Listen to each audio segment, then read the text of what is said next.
you lose. That's why you get frustrated in online multiplayer games. You lose. Competition requires a loser. For one to feel the satisfaction of winning, someone else needs to feel the defeat of losing. There needs to be some extrinsic or intrinsic reward to be gained from winning that cannot be gained from losing. But that's not as fun, right? Nobody wants to lose. Everyone wants to win. How do you get around that as a game designer? Simply put, try to make it so that everyone wins half of their matches and loses half of their matches. That way, everyone is equally happy. Unfortunately, no system is perfect. Maybe if there were 1 billion people playing one game at any given moment, the matchmaking service would be able to find just the perfect people to fill your lobby with. People within the same geographical region, people using the same input device, and most importantly to this discussion, people with similar skill. But no game is that popular, so the game has to compensate by caring about some of those aspects a little bit less than the others. People really feel it when a game slacks a bit and puts stronger opponents in your game. It can feel like you're getting ground into the dust, like you have no fighting chance, like you'd be better off playing hide and seek just avoiding the enemy's destructive gaze. Skill-based matchmaking, or SBMM, has become a hot-button topic over the past decade or so.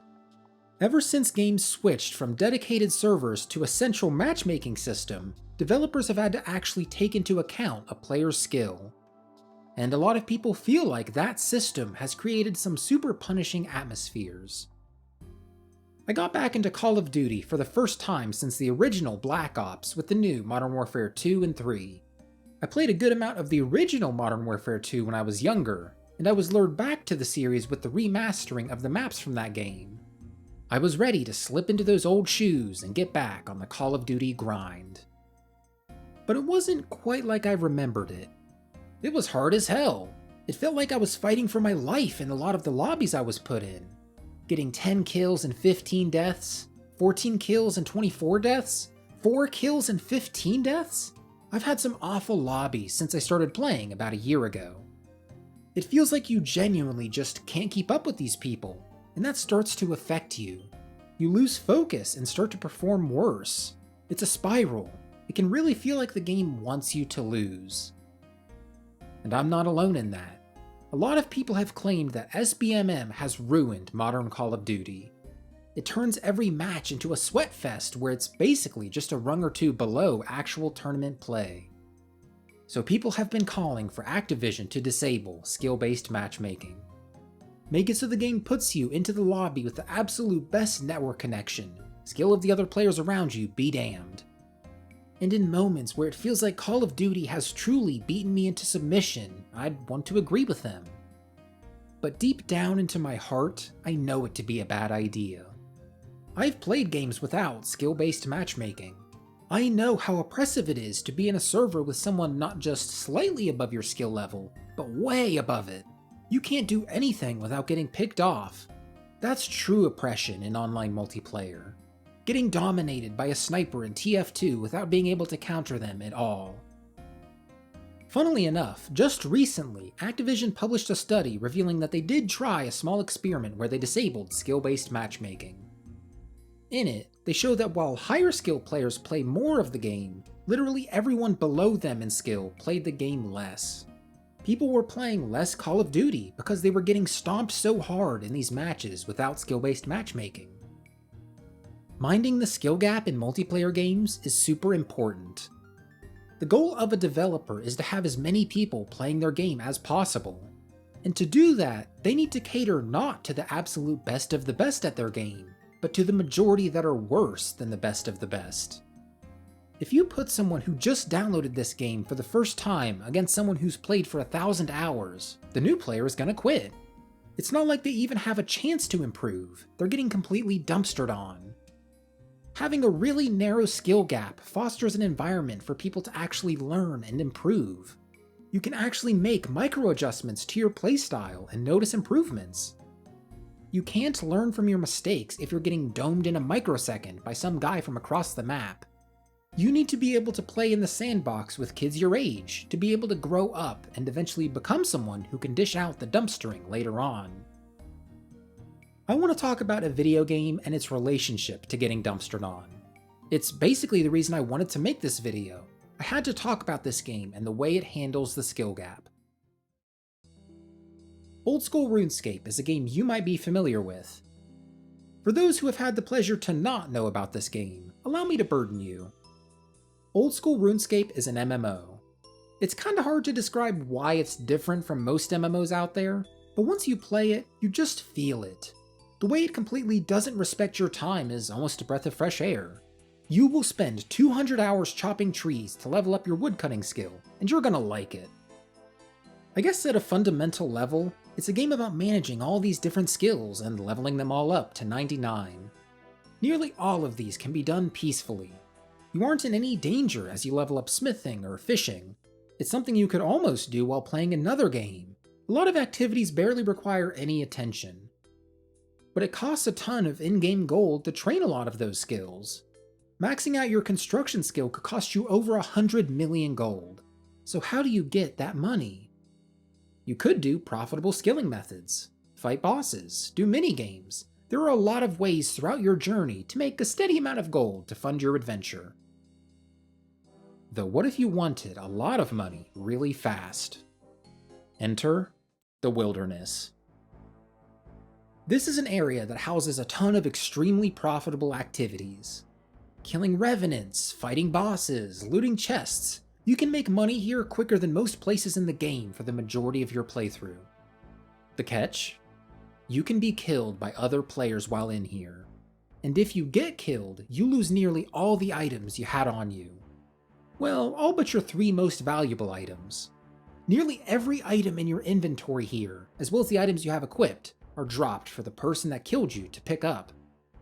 That's kind of an interesting dynamic, isn't it? Players are drawn into the wilderness to get rich quick, but they're risking whatever items they bring in to a potential player killer. You might not even get attacked. That'd be nice. I've done plenty of wilderness trips without being attacked. And even if you do get attacked or see someone walking at you funny, you can often simply escape. But you're not perfect. You can very easily make a mistake and lose a lot of money. Not just the items that you brought into the wilderness, but the loot you've accumulated from your 15-minute or so trip. Almost all of that gone to your killer. Mentally, there's a push and pull for every second you stay in the wilderness. You brought 40,000 gold worth of items into the Revenant Caves, and maybe you have 50,000 gold in items dropped that you can sell. You've been here a while and you're kinda running low on supplies, but you want to stay just a tiny bit longer. Do you?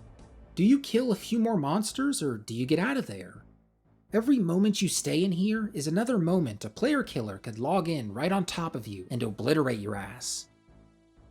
It creates this predator and prey relationship. You're a pathetic little creature looking for scraps from these monsters you can kill. You take a little nibble, picking up an 8k gold drop or two, looking at your surroundings every couple seconds for any predators that are out to ruin your day. Eventually though, if you play long enough, you will get caught. A predator will jump out of the bushes to take you down, and you can't fight back. You're geared up to fight NPCs, not another player.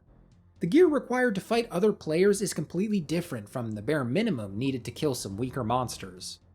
So a lot of the time, the best you can do is just run away and pray to Guthix that you'll make it out alive. It's a weird system because it feels like the prey both love and hate it. They love all the profit they can get in such a short amount of time by killing some easy monsters. I love it. I love making money this way. But I hate getting attacked by other players. And I think it comes down to the, wait for it, skill gap. I led into this section by bringing up that I had to talk about this game and how it handles the skill gap. And the way it handles the skill gap is that it doesn't. There's no matchmaking system in place to make sure you're fighting people of a similar skill or gear level to you. The only limiting factor is that players within a certain level range of yours can attack you, but the further north you go into the wilderness, the wider that level range gets. And that's not even taking into account specialized builds. People will make new characters and build them in a specific way to make them extremely strong at weaker combat levels. So while you might have your combat stats spread out between all the different skills, your opponent's stats are laser focused on being able to kill you as quickly as possible. Even beyond stats, just fighting another player is stressful. Last Man Standing is a minigame where you're pitted against a handful of other players with super similar stats and gear. So basically, the only varying factor in this game mode is player skill. And I'm ass at it. There's so much to mentally manage and keep track of during these fights. You have to recognize your opponent swapping gear to recognize incoming attacks. Swap protection prayers to protect from those incoming attacks. Swap your gear to get around your opponent's protection prayers. Keep your health up, make sure your buffs are active. It's a nightmare. It's embarrassing to have this footage up here because I genuinely just cannot keep up. These people's brains are functioning on a higher plane of existence than mine. It is incredibly hard to make the jump from where I am to where this guy is. The skill set required to kill NPC monsters isn't the same as the skill set required to kill enemy players. And trying to learn that skill set will be an uphill battle. You're basically throwing yourself at the mercy of enemy players, trying to scrap together any piece of knowledge and build up whatever muscle memory you can so you don't die as quickly in the next fight. I said earlier that you can't learn if you're playing against players way more skilled than you. I might have been telling a tiny bit of a lie there. I think there is a little bit of room for growth in conflicts like that.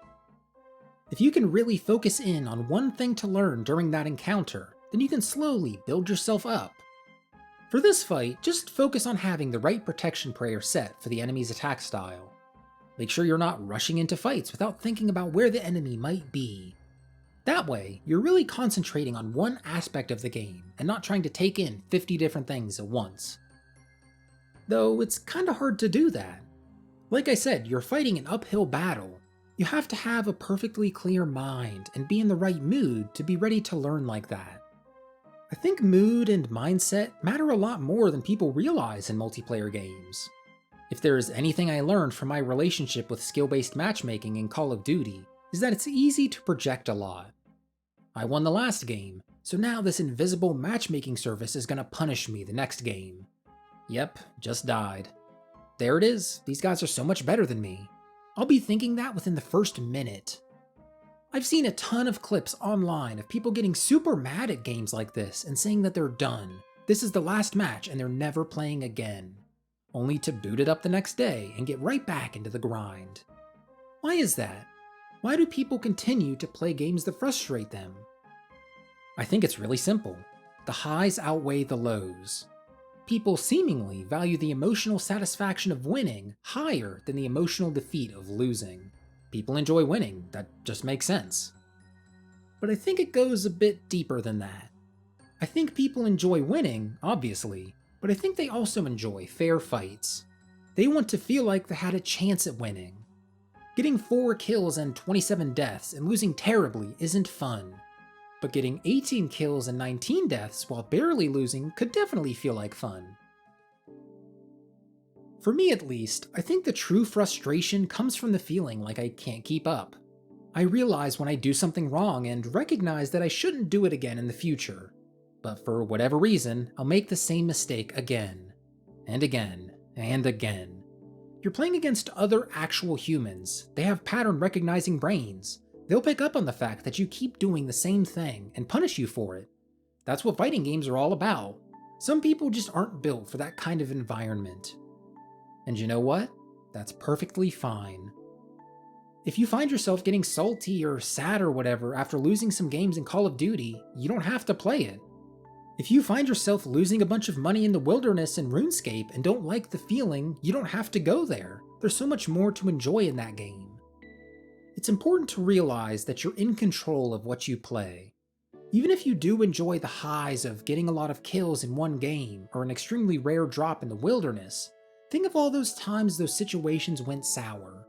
How many negative experiences did you have for every positive one? Did you leave a play session feeling better or worse than when you started? Once I realized that my losses in Call of Duty emotionally affected me more than my wins, I stopped playing. I didn't want to keep up with the rat race of always trying to improve so I could play against more difficult opponents.